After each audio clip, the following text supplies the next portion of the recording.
Hello guys, welcome Sourav take channel. আপনার হাতে থাকা ফোনটি সিসি ক্যামেরা হিসেবে আপনার চালাতে পারবেন। আপনার ফোনের ডিসপ্লে অফ থাকা অবস্থায় আপনি গোপনে মানুষের ভিডিও করতে পারবেন। ইউটিউব, ফেসবুক চালানো অবস্থায় আপনার ভিডিও রেকর্ড করতে পারবেন গোপনে। তো ভিডিওটি শেষ পর্যন্ত কন্টিনিউ করতে থাকুন বন্ধুরা। চলুন ভিডিওটি শুরু করা যাক। প্রথমে প্লে স্টোরে এসে সার্চ দেবেন এক্সেস ক্যামেরা রেকর্ড প্রাইভেসি, এটা লেখা সার্চ দেবেন। দ্বিতীয় নম্বর যে অ্যাপসটি এসেছে এটা ডাউনলোড করে ইনস্টল করে ওপেন করবেন। ঠিক আছে, আমি ওপেন করতেছি সিম্পলি। তারপর ডান দিকে ক্রস করবেন। ঠিক আছে, ক্রস করবেন। ক্রস করার পরে একটা ইন্টারফেস আসবে। ঠিক আছে, একটু ওয়েট করেন।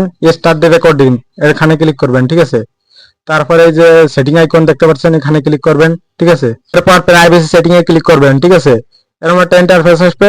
আপনারা সেভ টু গ্যালারি এটা অন করে দিবেন। ঠিক আছে, অন করে দিলে আপনার গ্যালারিতে সেভ হয়ে যাবে রেকর্ডকৃত ভিডিও। ঠিক আছে, তারপরে প্রাইভেসি মোডে এখানে ক্লিক করবেন, নাথিং এ দিয়ে দিবেন। ঠিক আছে, এরপর ব্যাকে আসবেন। ব্যাকে আসার পরে ক্যামেরা এন্ড ভিডিও সেটিং এখানে ক্লিক করবেন। ঠিক আছে, ক্যামেরা টাইপ এটা যদি ফ্রন্ট করে রাখতে চান তাহলে ফ্রন্টে ক্লিক করবেন। ব্যাক ক্যামেরা দিতে পারছেন ব্যাকে ক্লিক করবেন। ঠিক আছে, তো ফ্রন্টে দিতে পারছি, ফ্রন্টে ক্লিক করে দিলাম।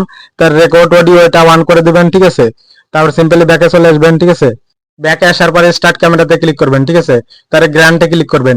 তারপরে উপরে অপশনটা আপনার ক্লিক করে দিবেন। ঠিক আছে, অ্যালাউ করে দিবেন। তারপরে ঠিক আছে, তারপরে আপনার অ্যাপ পারমিশন চাবে। ঠিক আছে, অ্যাপ পারমিশন দিয়ে দিবেন। আপনারা সেট স্ক্রল ডাউন করে আসবেন, আপনার অ্যাপসটা সিলেক্ট করে নেবেন, তারপরে এটা অ্যালাউ করে দেবেন। ঠিক আছে, অ্যালাউ করে দেওয়ার পরে ব্যাকে চলে আসবেন। সিম্পলি আমি ব্যাকে চলে এসেছি, দেখেন।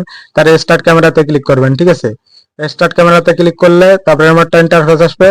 দেখেন এই যে কন্টিনিউতে ক্লিক করবেন। ঠিক আছে, কন্টিনিউতে ক্লিক করলে আপনার ভিডিও রেকর্ড হওয়া শুরু করবে। দেখেন বন্ধুরা, রেকর্ড হচ্ছে। ঠিক আছে, ডিসপ্লে অফ করে রাখলেও রেকর্ড হতে থাকবে। ঠিক আছে, রেকর্ড অফ করার জন্য অ্যাপসে প্রবেশ করবেন, তারপরে স্টপ ক্যামেরাতে ক্লিক করবেন। ঠিক আছে, রেকর্ডে ক্লিক করবেন। উপরে দেখেন রেকর্ড অপশন আছে, এখানে দেখেন আমার এই ভিডিওটি রেকর্ড হয়ে গেছে, এখানে শো করতেছে। দেখেন আপনার গ্যালারিতে সেভ হয়ে যাবে। ঠিক আছে, ভিডিওটি এইভাবে রেকর্ড হয়ে। তো ভিডিওটি ভালো লাগলে লাইক কমেন্ট শেয়ার করে দিন, আর চ্যানেল নতুন হলে চ্যানেলটি সাবস্ক্রাইব করে দিন, আর ফেসবুক আর অন্যান্য প্ল্যাটফর্ম থেকে দেখলে ফলো করে দিন। অসংখ্য ধন্যবাদ বন্ধুরা আপনাদেরকে এতক্ষণ ভিডিওটি দেখার জন্য।